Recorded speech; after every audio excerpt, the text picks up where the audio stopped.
जोहार झारखंड वासियों, मैं हूं आकाशदीप कुमार और आपका स्वागत करता हूं झारखंड सर्कल पे।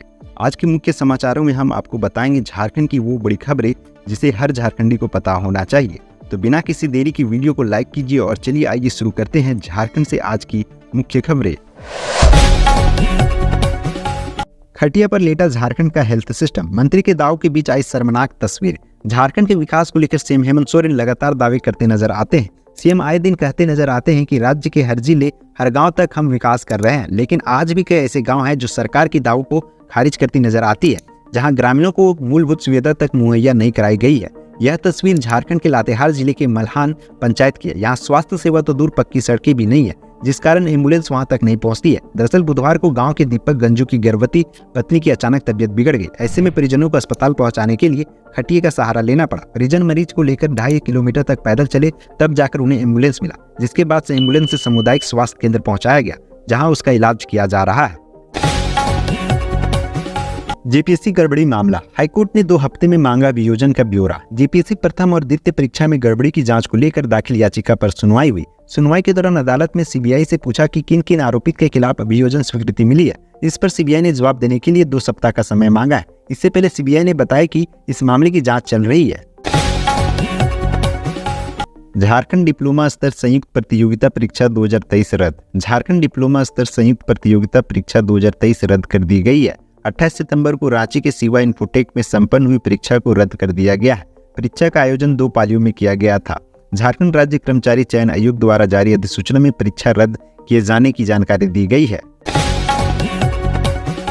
जेएसएससी ने जारी की सहायक आचार्य नियुक्ति प्रक्रिया की संशोधित तिथि। झारखंड में 26,001 पदों पर सहायक आचार्य की नियुक्ति का रास्ता साफ हो गया है। झारखंड हाईकोर्ट ने नियुक्ति विज्ञापन पर लगी रोक हटा ली है। इसके बाद झारखंड स्टाफ सिलेक्शन कमीशन यानी कि जेएसएससी ने फॉर्म भरने की तारीख को भी जारी कर दिया है।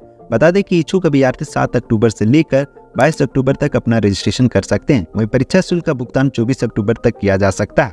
फोटो और हस्ताक्षर अपलोड करने के लिए 26 अक्टूबर तक का समय दिया गया है। 28 अक्टूबर से लेकर 30 अक्टूबर तक अभ्यर्थी अपना आवेदन पत्र संशोधित कर सकते हैं। वहीं जेएसएससी ने यह भी स्पष्ट कर दिया है कि रीट संख्या 4049/2023 में झारखंड हाईकोर्ट जो भी अंतिम आदेश पारित करेगा, उससे भी सभी नियुक्तियां प्रभावित होंगी। 3 साल का इंतजार खत्म। झारखंड के खिलाड़ियों को 12 अक्टूबर को मिलेगा कैश अवार्ड। झारखंड के खिलाड़ियों का 3 साल का लंबा इंतजार खत्म हुआ। खिलाड़ियों को कैश अवार्ड मिलने की तिथि तय हो गई है। 12 अक्टूबर को ताना भगत स्टेडियम के मेगा स्पोर्ट कॉम्प्लेक्स में खिलाड़ियों को कैश प्राइज मिलेगा। आदिवासी जमीन खरीदकर झूठ बोल रहे हैं सीएम हेमंत सोरेन। डाल्टनगंज में बोले बाबूलाल मरांडी। मुख्यमंत्री हेमंत सोरेन के आदिवासी जमीन नहीं खरीदने के दावे पर बाबूलाल मरांडी ने शुक्रवार को पलटवार किया। बाबूलाल मरांडी ने कहा कि हेमंत सोरेन को बताना चाहिए कि दुमका में किसकी जमीन पर महल बना है। झारखंड बीजेपी अध्यक्ष ने कहा कि सीएम हेमंत ने खुद कहा था कि दुमका से रांची तक 108 जमीन का प्लॉट लिया है। बाबूलाल मरांडी ने कहा कि गरीब आदिवासियों की जमीन लूटकर मुख्यमंत्री प्रदेश के सबसे बड़े महाजन बन गए हैं। सीएम हेमंत की याचिका पर हाईकोर्ट में आंशिक सुनवाई। बहस के लिए मुख्यमंत्री ने मांगा समय। ईडी के समन के खिलाफ मुख्यमंत्री हेमंत सोरेन द्वारा दाखिल याचिका पर हाईकोर्ट में गुरुवार को आंशिक सुनवाई हुई। मुख्यमंत्री ने बहस के लिए समय मांगा है। वहीं कोर्ट ने याचिका में डिफेक्ट का जिक्र किया। मामले की अगली सुनवाई 11 अक्टूबर को होगी। सुनवाई मुख्य न्यायाधीश संजय मिश्रा की खंडपीठ में होगी। सीएम की ओर से अधिवक्ता पीयूष चित्रेश ने पक्ष रखा। मेरिट पर होगी सहायक आचार्य की नियुक्ति, प्रबंध समिति नहीं लेगी इंटरव्यू। झारखंड के गैर सरकारी सामान्य सहायता प्राप्त प्रारंभिक विद्यालय और गैर सरकारी सामान्य सहायता प्राप्त प्रारंभिक विद्यालयों के सहायक आचार्यों की जल्द नियुक्ति होगी। इसके लिए कैबिनेट ने मंजूरी दे दी है। बता दें कि नियुक्ति के लिए किसी तरह की इंटरव्यू नहीं होगी। सहायक आचार्यों का मेरिट के आधार पर चयन होगा, जिसमें उनकी शैक्षणिक योग्यता देखी जाएगी। 15,000 रुपये रिश्वत लेते राजस्व कर्मचारी को एसीबी ने किया अरेस्ट। दाखिल खारिज के एवज में मांग रहा था घूस। झारखंड के चतरा जिले के हंटरगंज में एसीबी हजारीबाग की टीम ने शुक्रवार को 15,000 रुपये रिश्वत लेते राजस्व कर्मचारी विपिन कुमार चौबे को गिरफ्तार कर लिया। दाखिल खारिज करने के एवज में राजस्व कर्मचारी 25,000 रुपये घूस मांग रहा था। पीड़ित लोकेश ने रिश्वत देने की जगह एसीबी से इसकी शिकायत की। शिकायत दर्ज कराने के बाद एसीबी हजारीबाग की टीम ने अपने स्तर से मामले की जांच की। जांच में यह मामला सही पाया गया। इसके बाद जाल बिछाकर राजस्व कर्मचारी विपिन कुमार चौबे को गिरफ्तार कर लिया गया।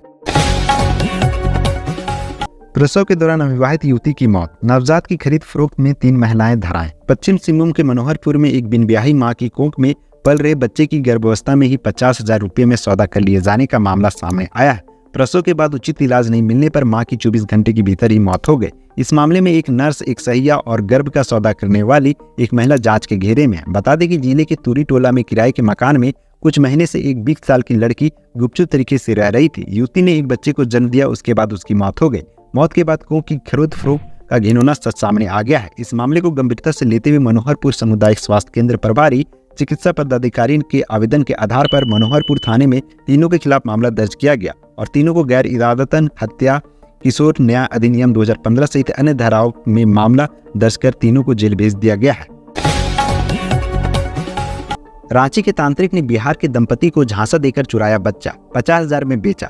रांची के तांत्रिक ने बिहार के जमुई जिला निवासी एक दंपति को झांसा देकर उसके 10 माह के बच्चे को 50,000 रुपये में बेच दिया। दरअसल तांत्रिक ने दंपति को यह कहकर डराया कि आपका बच्चा भविष्य में आपकी मौत का कारण बनेगा। पुलिस ने मामले में कार्रवाई कर आरोपी तांत्रिक को और बच्चा खरीदने वाले दंपति सहित 5 लोगों को हिरासत में लिया है। पीड़ित दंपति को उनका बच्चा लौटा दिया गया है। 10 अक्टूबर को पुलिस विभाग की समीक्षा बैठक, मुख्य सचिव लेंगे लंबित मामलों की जानकारी। 10 अक्टूबर को पुलिस विभाग की समीक्षा बैठक मुख्य सचिव सुखदेव सिंह की अध्यक्षता में होगी। मुख्य सचिव पुलिस विभाग के साथ वर्चुअल मीटिंग में लंबित मामलों की जानकारी लेंगे। इसे लेकर मुख्यालय रेस हो गया। वरीय पुलिस अधिकारी रिपोर्ट बनाने में जुटे हैं। समीर उरांव ने कहा, पहले सोरेन परिवार ने झारखंड आंदोलन को बेचा, अब झारखंडी अस्मिता को बेच रहे हैं। भाजपा अनुसूचित जनजाति मोर्चा के राष्ट्रीय अध्यक्ष समीर उरांव ने मुख्यमंत्री हेमंत सोरेन पर बड़ा हमला किया है। उरांव ने कहा है कि गरीब आदिवासियों को लूटने वाले हेमंत सोरेन अपने बचाव में अब भावनात्मक मुद्दा उठाकर आदिवासी कार्ड खेल रहे हैं, जिसे राज्य का आदिवासी भली भांति समझ चुका है। मुख्यमंत्री के परिवार का खरीद बिक्री को लेकर पुरानी आदत रही है। पहले इन लोगों ने झारखंड आंदोलन को ही बेच दिया, आज झारखंड की अस्मिता को बेच रहे हैं और जमीन खरीद रहे हैं। अपने दलालों बिचौलियों के माध्यम से पत्थर, बालू, कोयला, लोहा सब बेचकर अपनी तिजोरी भर रहे हैं। शादी के अवशासन के बावजूद बिना सहमति के शारीरिक संबंध बनाना दुष्कर्म ही माना जाएगा। विवाह के अवशासन के बावजूद बिना सहमति के किसी महिला से यौन संबंध बनाना बलात्कार ही माना जाएगा। झारखंड हाईकोर्ट ने यह कहते हुए उस व्यक्ति को आरोप मुक्त करने से इनकार कर दिया जिसे कथित तौर पर शादी के बहाने पीड़िता की सहमति ली थी, लेकिन फिर उसके साथ जबरन यौन संबंध बनाए। मिथिलेश ठाकुर ने कहा, हर पंचायत में लगेंगे 10 चापाकल, राज्य में कहीं नहीं होगी पानी की समस्या। पेयजल समस्या के निदान के लिए राज्य की 4,351 ग्राम पंचायतों में 10-10 चापाकल लगाए जाएंगे। कुल 43,510 चापाकल लगेंगे। गुरुवार को कैबिनेट की बैठक में पेयजल एवं स्वच्छता विभाग के इस प्रस्ताव पर मुहर लग गई है। इस योजना में कुल 4,63,62,54,626 रुपये खर्च होंगे। इस योजना से लोगों को पेयजल की समस्या से निजात मिलेगी। पेयजल एवं स्वच्छता मंत्री मिथिलेश कुमार ठाकुर ने कहा है कि राज्य में कहीं भी पेयजल की समस्या नहीं होने दी जाएगी। झारखंड सरकार राज्य की जनता को पेयजल की सुविधा उपलब्ध कराने के लिए दृढ़ संकल्पित है। कांग्रेस ने रांची में निकाली पेशा अधिकार यात्रा। झारखंड प्रभारी अविनाश पांडे ने कहा है कि कांग्रेस की भावना हमेशा से आदिवासी एवं आदिवासी हितों के साथ उनके मौलिक अधिकारों के प्रति रही है। उन्होंने कहा कि आज की सबसे बड़ी जरूरत यही है कि जनजातीय परंपरा एवं संस्कृति का संरक्षण, सम्मान करते हुए उनके संवर्धन के लिए न केवल सरकारी स्तर पर बल्कि लोगों के द्वारा भी प्रत्येक संभव प्रयास किया जाए। कांग्रेस ने कहा, राहुल गांधी की लोकप्रियता से बीजेपी में घबराहट, 2024 में विदाई का डर। बीजेपी के आधिकारिक ट्विटर हैंडल पर कांग्रेस सांसद राहुल गांधी को रावण के रूप में दिखाए जाने पर सियासी बवाल खड़ा हो गया है। बीजेपी पर राहुल गांधी की छवि को साजिश के तहत बदनाम करने का आरोप लगाते हुए झारखंड कांग्रेस ने शुक्रवार को पार्टी मुख्यालय से राजभवन तक पदयात्रा की। पदयात्रा में शामिल प्रदेश अध्यक्ष राजेश ठाकुर, पूर्व केंद्रीय मंत्री सुबोध कांत सहाय और प्रभारी अविनाश पांडे सहित अन्य लोग ने एक स्वर में उक्त घटना की निंदा की। विभाग से मंतव्य के बाद आईएएस एक्का पर केस दर्ज करेगा एसीबी। ईडी ने किए हैं कई खुलासे। आईएएस राजीव अरुण एक्का का मामले में ईडी ने एसीबी को पत्र लिखा है। पत्र में ईडी ने कहा है कि एक्का के खिलाफ आय से अधिक संपत्ति का जांच हो, लेकिन बता दें कि एसीबी अपने नियमों के अनुसार सीधे तौर पर एफआईआर दर्ज नहीं कर सकती है। तो ऐसे में विभाग मंतव्य के बाद एक्का पर एसीबी केस दर्ज करेगी। एसीबी एक्का पर अनुमोदन के बाद एक्शन लेगी। बता दें कि ईडी ने अपने पत्र में कई खुलासे किए हैं। झारखंड में नक्सलियों ने 2 साल में 187 वारदातों को दिया अंजाम। ये 5 संगठन बैन। सीएम सोरेन ने बताया कि झारखंड में भाकपा माओवादी के 5 संगठनों क्रांतिकारी किसान कमेटी, नारी मुक्ति संघ, झारखंड A1 ग्रुप, झारखंड सांस्कृतिक मंच तथा मजदूर संगठन समिति को प्रतिबंधित कर दिया गया है। मुख्यमंत्री ने बताया कि फरार नक्सलियों की गिरफ्तारी के लिए राज्य सरकार ने 1 लाख से लेकर 1 करोड़ रुपए तक का इनाम घोषित कर रखा है। फरार नक्सलियों की संख्या 91 है। 1.5 साल में 732 नक्सली गिरफ्तार, 20 का इनकाउंटर, सीएम हेमंत ने गृह मंत्री को बताया। नई दिल्ली में वामपंथ उग्रवाद पर आयोजित चर्चा के दौरान मुख्यमंत्री हेमंत सोरेन ने केंद्रीय गृह मंत्री अमित शाह को झारखंड में उग्रवाद के खिलाफ जारी अभियान और उसकी प्रगति की जानकारी दी। मुख्यमंत्री ने बताया कि केंद्र और राज्य सरकार की संयुक्त प्रयास से जारी नक्सल रोधी अभियान में जनवरी 2022 से 2023 में अब तक 732 नक्सली गिरफ्तार हुए हैं। गिरफ्तार नक्सलियों में कई शीर्ष नेता भी शामिल है। सीएम ने विकास के लिए केंद्र से मांगी मदद। केंद्रीय गृह मंत्रालय की बैठक में सीएम बोले, झारखंड में कम हो रहा है नक्सलवाद, केंद्र जारी रखे सहयोग। मुख्यमंत्री हेमंत सोरेन दिल्ली में हुई केंद्रीय गृह मंत्री द्वारा आयोजित बैठक में शामिल हुए। दिल्ली में हुई इस अहम बैठक में मुख्यमंत्री हेमंत सोरेन ने राज्य में नक्सलवाद की स्थिति, केंद्र के सहयोग और भविष्य की रणनीति पर अपनी बात रखी है। बैठक में मुख्यमंत्री हेमंत सोरेन ने कहा, झारखंड में नक्सलवाद कम हुआ है, यह अपनी जड़ें दोबारा मजबूत न करे, इसलिए जरूरी है कि केंद्र अर्धसैनिक बलों की प्रतिनियुक्ति जारी रखी जाए। राज्य में प्रतिनियुक्त आईजी सीआरपीएफ का कार्यालय कम से कम 3 साल और रखा जाए। राज्य में नक्सल विरोधी अभियान तेज है। हेमंत सोरेन ने कहा, बिना संसाधन उग्रवाद से जंग संभव नहीं, राज्य का बकाया 1.36 लाख करोड़ दे केंद्र। गृह मंत्री अमित शाह के साथ नई दिल्ली में वामपंथ उग्रवाद की समीक्षा बैठक में शामिल हुए मुख्यमंत्री हेमंत सोरेन ने कहा है कि राज्य और केंद्र के समन्वय से नक्सल विरोधी अभियान में आशातीत सफलता मिली है। मुख्यमंत्री ने कहा कि झारखंड केंद्र के सहयोग से उग्रवाद के खिलाफ लड़ाई जीतेगा। सीएम ने कहा कि उग्रवाद उन्मूलन के लिए राज्य में कई योजनाएं संचालित है। केंद्रीय अर्धसैनिक बलों के साथ झारखंड जगुआर और एसीटी जैसे विशेष दलों का गठन किया गया है। मालवाहक वाहनों के परमिट शुल्क में इजाफा। झारखंड में मालवाहक वाहनों के परमिट शुल्क में बढ़ोतरी के बाद परिवहन महंगा हो गया है। प्रदेश में सवारी बस से लेकर कैब टैक्सी तक चलाना महंगा होगा।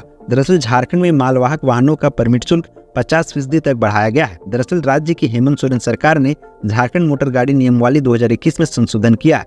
परिवहन सचिव के हस्ताक्षर वाला प्रारूप प्रकाशित कर वाहन मालिकों से 21 दिन के भीतर आपत्तियां आमंत्रित की गई है।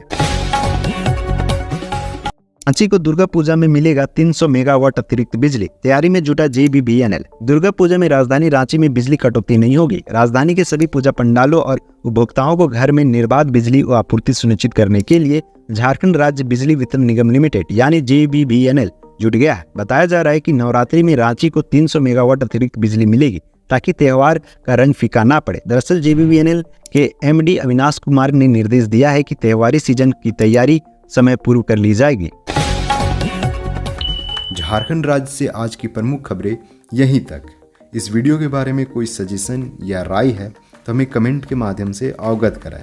बाकी बात आप अपना और अपने परिवार का ख्याल रखिए। जोहार, जय हिंद, जय झारखंड।